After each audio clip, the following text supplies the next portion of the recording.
राहुल गांधी कोई तपस्वी वपस्वी नहीं है। ये एक ब्रांड मैनेजमेंट करने की कोशिश की जा रही है।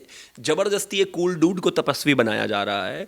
उस आदमी को ना हिंदू के बारे में पता, ना हिंदुत्व के बारे में पता, ना तपस्वी के बारे में पता, ना साधु के बारे में पता। और ये साधुओं का ही देश है, ये साधुओं का ही देश है, ये पुजारियों का ही देश है। ये संस्कृति वही है।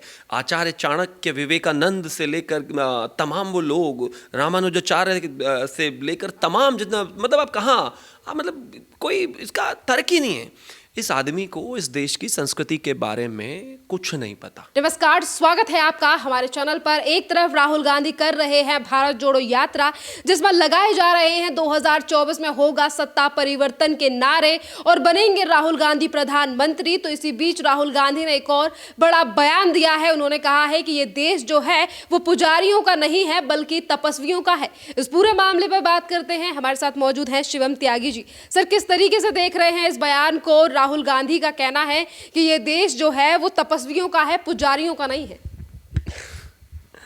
आप मुझे एक चीज़ बताइए, आप ये जैकेट क्यों पहने हुए हैं? ठंड नहीं, आप ठंड से डरती हैं इसलिए आप ये जैकेट पहने हुए हैं। राहुल गांधी की किसी भी बात पे मुझे लगता है इंसान बस हंस ही सकता है। वो देखा नहीं आपने, मैं हिंदू हूँ लेकिन मुझे हिंदुत्व से नफरत है, हिंदुत्व अलग है, हिंदूवादी अलग है। एक बार वो हिंदुत्व में फ़र्क समझाने लग गए थे, अब वो पुजारी और तपस्वी, क्योंकि आजकल उनको तपस्वी बनाया जा रहा है, तो वो अपने आप को वो बैंकॉक वाला तपस्वी इस्टेब्लिश करने में लगे हुए हैं। पर एक तो पता नहीं किसी बेचारे ने उसको ज़बरदस्ती का ठंड में मरवा दिया। वो हाफ स्लीव्स पहन के जिस तरीके से राहुल जी घूम रहे हैं, वो बेचारे बड़े परेशान हैं। दूसरा क्या है कि एक नैरेटिव गढ़ने की कोशिश हो रही है कि क्योंकि इस देश के प्रधानमंत्री तो पूरा खुले तौर पर जो है वो जिस तरीके से आस्था रखते हैं भगवान में, जिस तरीके से सभी मंदिरों में जाते हैं, जिस तरीके से इस देश में सभी मंदिरों का पूर्णोद्धार हुआ है, तो वो एक तपस्वी की तरह एक जीवन जीते हैं। अब उनके पैरेलली एक दूसरा तपस्वी खड़ा करना इनको जो फर्जी है, जो महीने में 5 बार विदेश जाता है, बैंकॉक, थाईलैंड, जो अभी पिछले दिनों खान मार्केट में एक वो डिनर विनर कर रहे थे, उसका भी पता नहीं कैसी वो वीडियो वायरल हुआ था। हाँ, और फिर उसके बाद जो है वो पहली बार जीवन में जो है इस देश के धरती पर सड़कों पर चले हैं। एक आदमी जो पैदा ही गांव में बहुत बेहद गरीबी से चाय बेचते हुए ऊपर आया, और एक आदमी जो 50 का हो गया वो नीचे जाने की कोशिश कर रहा है कि मैं भी जाकर गाँव में देखूँ। लेकिन गाँव में भ्रमण करके एक बार घूम लेना और पूरा जीवन गांव में और देश में बिताने में फ़र्क है। ये पूरा देश जानता है। ये इनका ब्रांड करने का कोशिश हो रहा है कि इनको तपस्वी बनाया जाए, लेकिन ये देश जानता है राहुल गांधी कोई तपस्वी वपस्वी नहीं है। ये एक ब्रांड मैनेजमेंट करने की कोशिश की जा रही है। ज़बरदस्ती एक कूल डूड को तपस्वी बनाया जा रहा है। उस आदमी को ना हिंदू के बारे में पता, ना हिंदुत्व के बारे में पता, ना तपस्वी के बारे में पता, ना साधु के बारे में पता। और ये साधुओं का ही देश है, ये साधुओं का ही देश है, ये पुजारियों का ही देश है। ये संस्कृति वही है। आचार्य चाणक्य, विवेकानंद से लेकर तमाम वो लोग, रामानुजाचार्य से लेकर तमाम जितना, मतलब आप कहाँ, मतलब कोई इसका तर्क ही नहीं है। इस आदमी को इस देश की संस्कृति के बारे में कुछ नहीं पता। ज़बरदस्ती का एक आदमी को परेशान कर रहे हैं ये कांग्रेस वाले, इनको पाप लगेगा। जिस तरीके से जयराम रमेश ने एक बच्चे को उठाकर गलत जगह में डाला है और फालतू में उनको 3000 किलोमीटर चला दिया है, इसका कोई तर्क नहीं होने वाला। इसका रीज़न है उस व्यक्ति में कोई ऐसी बात नहीं है जो इस देश का व्यक्ति उसको प्यार करे। चाहे वो सेना पिट रही है का मामला हो, चाहे वो फादर पनैया के साथ जो देश को गाली देते हैं उनके साथ कंधे पे हाथ रख के चलने का मामला हो, चाहे फारूक अब्दुल्ला का मामला हो। एक आदमी जो कहता है कि अगर कश्मीर में से 370 हटा है, हिम्मत तो हटा के दिखाइए, कोई झंडा उठाने वाला नहीं रहेगा, उसके साथ ही गलबैयाँ करके भारत जोड़ रहे हैं। मतलब जो आदमी कश्मीर को हिंदुस्तान से तोड़ने का साथी है, उसके साथ ये मिलकर यात्रा में भारत जोड़ रहे हैं। मुझे लगता है कि ज़बरदस्ती का है। हर रोज़ के हिसाब से एक फिल्म स्टार लाना है इनको, बी ग्रेड, कोई ना कोई साथ में चलने के लिए। जैसे वो राजनीति बदल देंगे, फिर वो इधर उधर से जितने भी देश को तोड़ने वाले हैं उनको रोज़ एक लाना है, उसकी खबर बनानी है, टी शर्ट पहनानी है, फिर 100 ट्विटर अकाउंट्स जो हैं एकदम सुबह लिखेंगे 100 के 100 एक साथ, अरे कितने तपस्वी हैं, ठंड में चल रहे हैं।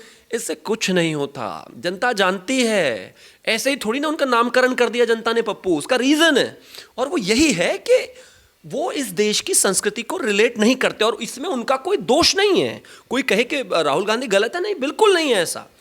लेकिन राहुल गांधी इस देश की जनता की पल्स को नहीं समझते हैं, धर्म को नहीं समझते हैं, चीज़ों को नहीं समझते हैं।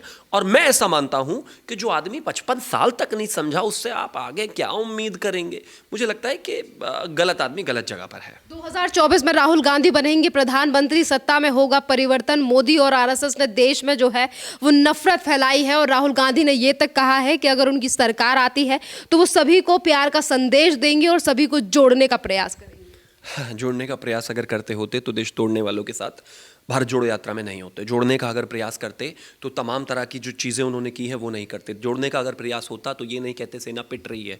जोड़ने का अगर प्रयास होता तो इस तरह की बातें नहीं की जाती। जोड़ने का अगर प्रयास होता तो जो कश्मीर को अलग करने की बात करते हैं उन लोगों को भारत जोड़ो यात्रा में एंट्री ना देते। जोड़ने का प्रयास अगर होता तो इस देश की जो तमाम चीज़ें हैं उन पर बात करते। जोड़ने का अगर प्रयास होता तो बात कीजिए ना, कम्युनिस्ट पार्टी ऑफ चाइना से सीपीसी से कौन सा कॉन्ट्रैक्ट माँ बेटा करके आए थे, वो जो बैठ के शी जिनपिंग के बराबर में साइन हो रहे हैं, वो देश को बताया जरा।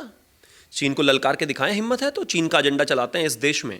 और मैं तो खुले तौर पर कहता हूँ ये एक्सटेंडेड विंग है कम्युनिस्ट पार्टी ऑफ चाइना की, सीपीसी की एक्सटेंडेड विंग के अध्यक्ष हैं ये। और उससे भी इंपॉर्टेंट चीज़ यहाँ पर ये है, देश बहुत लंबे समय बाद अपने आप को जुड़ा हुआ महसूस करता है। 1947 में हम टूटने के बाद हमारा तमाम चीज़ें हुई, पीओके गया, फिर उसको भी छोड़ दीजिए। कश्मीर की इकलौते की जम्मू कश्मीर की जो प्रॉब्लम नेहरू जी के हिस्से आई उसमें भी 370 लगा के उसको भी आधा काट दिया, बस जुड़ा हुआ था किसी तरीके से। पहली बार ये देश सांस्कृतिक तौर पर जुड़ा हुआ है, जो भी सब अपने धर्म को अपने बाजू में पहनते हैं, जो कि गौरव की बात है। अगर तिलक लगाना है किसी को तो वो गौरव से लगाएगा, भगवा पहनना है जिसको पहले आतंकवाद कहा जाता था वो गौरव से पहनेगा। और इसी तरीके से सभी धर्म वाले अपने को चीज़ें करेंगे। साथ ही साथ में सांस्कृतिक तौर पर चाहे हमारे देश के बड़े बड़े मंदिरों का जीर्णोद्धार और तमाम तरह की चीज़ें हों, वो जो काम 70 साल पहले होने थे वो आज हो रहे हैं।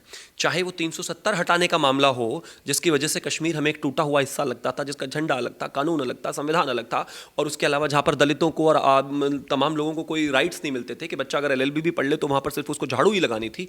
वो ड्रैकोनियन कानून ख़त्म करके वहाँ पर हिंदुस्तान का संविधान लागू है और चलता है। आज देश जुड़ा हुआ है, लेकिन इन जैसे लोग सिर्फ इस देश को फिर से तोड़ने के काम करेंगे।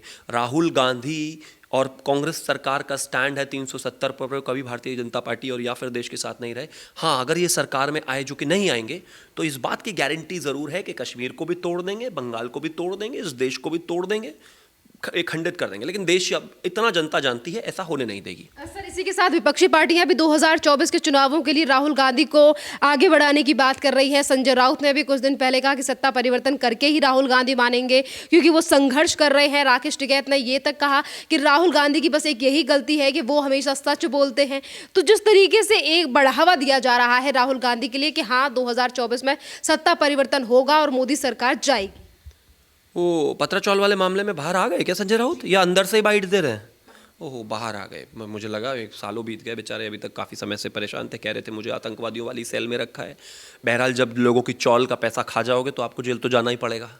अब आपके उद्धव जी की सरकार तो है नहीं कि आपको बचाए रखेंगे। तो जहाँ तक बात संजय राउत की है, बेहतर होगा वो अपनी हेल्थ को रिकवर करें। 1 साल जेल में रहे हैं, काफ़ी कुछ भूल गए होंगे, रिकवरी करके वापस आएँ। आकर बाहर राहुल गांधी के फेवर में बात करना ऐसा है जैसे वो खुद राहुल गांधी हो गए हों। मानसिक संतुलन हिला डुला है। मेरा सिर्फ इतना मानना है कि वो राहुल गांधी के साथ आएंगे, सबसे पहले उद्धव जी से पूछ लें। मैं नहीं मानता ऐसा होगा। और दूसरी तरफ दूसरा आपने राकेश टिकैत का बात की, मुझे लगता है कितने वोट मिले थे, 5000 मिले थे शायद। जिस आदमी को विधानसभा में 5000 वोट मिले थे वो यहाँ पर ये कह रहा है कि राहुल गांधी को प्रधानमंत्री बनाएंगे। आज तक जीवन में खुद को विधायक बना लिए होते तो कुछ और बात होती, लेकिन मैं सिर्फ इतना कहना चाहता हूँ, फिर भी सबका सम्मान है। एक चीज़ बड़ी क्लियर है कि जहाँ तक बात इन तमाम चीज़ों की है, राहुल गांधी के साथ अखिलेश यादव सुबह आए थे, शाम को आते आते कहने लगे हमारा कोई लेना देना नहीं है इनसे, ये कांग्रेस और बीजेपी एक जैसे। क्योंकि वजह है ना, ये सारे बेटे हैं, इन बेटों को इनके माँ बाप ने पार्टी जो है बपौती में मिली है, बपौती ये अपने पार्टी को मानते हैं। इनको लगता है कि जैसे ये कहेंगे वैसे हो जाएगा। भाई, आपके पिताजी ने आपको पार्टी दी है, 140 करोड़ जनता नहीं दी है, वो आपके गुलाम नहीं है कि जैसे आप चाहेंगे आप वैसे कर लेंगे। एक इतनी भद्दी भद्दी गालियां देने वाला व्यक्ति था समाजवादी आईटी सेल का, माताओं बहनों को ऐसी ऐसी गालियां दे रहा था कि मैं यहाँ बोल नहीं सकता उनको, शायद कोई भी नहीं बोल सकता, शायद सड़क पे भी नहीं बोली जाती, सड़क की लड़ाई में भी नहीं, सड़क छाप की लड़ाई में भी नहीं लड़ा जाती, इतनी गंदी बातें। उस आदमी को बचाने के लिए आज अखिलेश यादव थाने पहुँच गए कैसे लोग हैं? और ये कहते हैं कि सत्ता परिवर्तन होगा। जीवन में नहीं होगा। जो माताओं बहनों का सम्मान ना करते हों, जो जनता का सम्मान ना करते हों, जो देश को ना समझते हों, जो 4 बजे के बाद ऑफिस छोड़ के बैडमिंटन उठा लेते हों 25 करोड़ का राज्य चलाने के बाद भी, जो आदमी महीने में 5 बार देश से बाहर होता हो, वो यहाँ पर इलेक्शन से पहले आकर कुछ दिन ड्रामा करके अगर ये सोचते हैं कि इस देश में कुछ बन जाएंगे, तो वो उनकी गलत फहमी है। यहां पर अब एक पार्टी है, यहां पर अब एक प्रधानमंत्री हैं जो 24/7 काम करने वाले व्यक्ति हैं। यहां पर एक प्रधानमंत्री हैं जो अपनी मां के देहांत के बाद एक ऑर्डिनरी से, बिना किसी प्रोटोकॉल के, बिना 18 राज्यों 19 राज्यों के मुख्यमंत्री और केंद्र में से मंत्रियों को बुलाए हुए, बिना राष्ट्रपति को बुलाए हुए, सरकारी एम्बुलेंस में अपनी माता के शव के साथ बैठकर शमशान घाट जाता है और तमाम क्रिया पूरी होने के बाद दोपहर 12 बजे जाकर वेस्ट बंगाल की मीटिंग में वर्बली जुड़ जाते हैं। एक मुख्यमंत्री जो उनको शायद बेइंतहा नफरत करती हैं, वो भी कहती हैं कि मुझे समझ में आता है कि कैसा लगता है जब माँ चली जाती है तो प्रधानमंत्री जी छुट्टी ले लीजिए, लेकिन उन्होंने उसके बाद भी छुट्टी नहीं ली। आप में अगर ये सब करने की, इस लेवल के त्याग की भावना, देश के लिए कुछ करने की भावना है, तो आप सोचिए, वरना आने वाली 7 जनरेशंस में आप को तो मुझे लगता है जनता हाथ जोड़कर कह देगी नमस्ते।